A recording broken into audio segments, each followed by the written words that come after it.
आइए आज के महत्वपूर्ण समाचारों की रूपरेखा आप प्रस्तुत करें।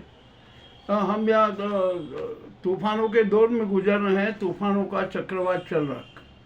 अभी बंगाल की खाड़ी का जो चक्रवात से निपटे ही नहीं थे कि अरब सागर का एक तूफान है जिसका नाम शक्ति दिया गया है। उसका असर आएगा 2-3 दिन में, भारी होगा। जो समुद्री तट का पूर्वी तट है ना, उस पर बड़ा कहर बरपेगा। ठीक है, निपटेंगे। जो भी होगा ना, तेज हवाएं चलेगी, सुनामी आएगी, सब कुछ होगा। सौराष्ट्र गुजरात, महाराष्ट्र इस पर ज़्यादा प्रभावित होंगे। अब क्या कह सकता है। अब यहाँ पर देश में राजनीतिक तूफान तो चल ही रहा है। अब बिहार में भी राजनीतिक तूफान हुआ है, उत्तर प्रदेश में भी राजनीतिक तूफान जारी है। सब तरफ संकट ही संकट है। अब किस पे क्या किया जाए, क्या नहीं किया जाए, इसका कैसे उपचार होगा, अभी कुछ समझ में नहीं आ रहा। और अब यहाँ पर अब तो संघ भी तूफान की चपेट में। संघ पर भी एक बड़ा विचित्र नाटक हो रहा है। तो संघ की बहुत आलोचना हो रही है और गुजराती गैंग है ना, और आलोचना को और हवा दे रही है कि संघ किसी भी तरीके से और बदनाम हो जाए। और अब तो संघ पर बैन लगाने की भी आवाज़ें उठ रही है। अब देखना है क्या नहीं होता है, क्या नहीं होता। अब यहाँ पर अभी यूपी में जो नाटक चल रहा है ना, वो आदित्यनाथ के खिलाफ बहुत तगड़ा नाटक चल रहा है और वो भी गहन नाटक कर रहे हैं। अरे क्यों आप ये उत्पात मचवाना चाहते हैं देश में और यूपी में? आपकी सारी पोल तो उजागर होगी।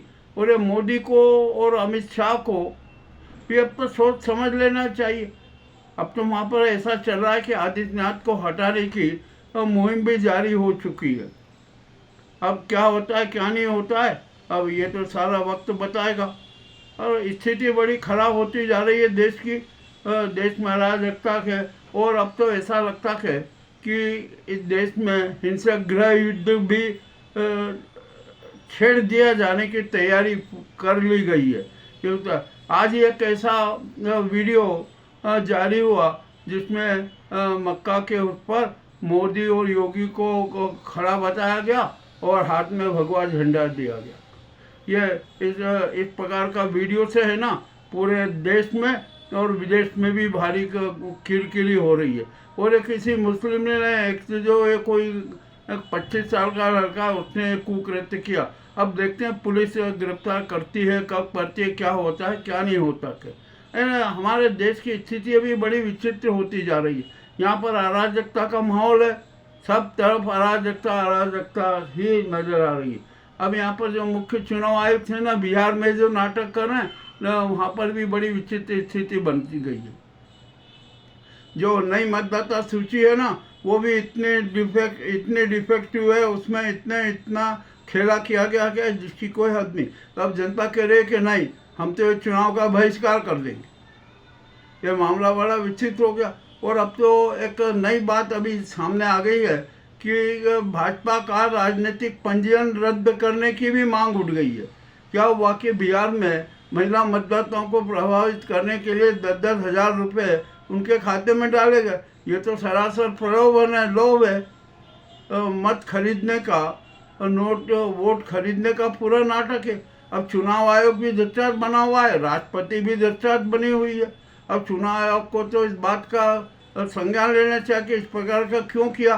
परंतु जो मुख्य चुनाव आयुक्त ज्ञानेश गुप्ता है, वो तो चुनाव आयोग के चरणदास हैं, उनके बंधुआ मजबूर हैं। वो क्या एक्शन लेंगे, कुछ नहीं होंगे। अब राष्ट्रपति जी को एक्शन लेना चाहिए। मान लीजिए राष्ट्रपति भी यदि एक्शन नहीं लेती है तो फिर क्या होगा।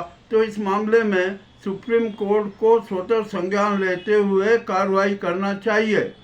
अब तो बिहार की जनता साफ कह रही है कि नई मतदाता सूची से मतदान नहीं होगा, हम नहीं करेंगे मतदान। और यदि जनता चुनाव का बहिष्कार कर देगी तो सारा मामला ही उलट पुलट हो जाएगा। अब यहाँ पर दूसरी बात आती है कि यदि ऐसी स्थिति बनी तो क्या होगा। तो यह तो जो पुरानी मतदाता सूची है उसके आधार पर चुनाव कराए जाएं। या यदि ऐसा नहीं होता है तो बिहार में राष्ट्रपति शासन लागू कर दिया जाए। ये सारी बातें हो रही है। ये जो प्रमुख प्रमुख जो बिंदु है ना, ये हमने आपके सामने प्रस्तुत किए। अब देखते हैं क्या होता है क्या नहीं होता है, इसका प्रमाण क्या आएगा आगे अब देखेंगे। जो भी मुख्य बातें हैं, जो ताज़ा घटनाएं हैं ना, उनका हमने आपके सामने विवरण प्रस्तुत किया। आपको कैसा लगा हमें बताएं। बहुत बहुत धन्यवाद।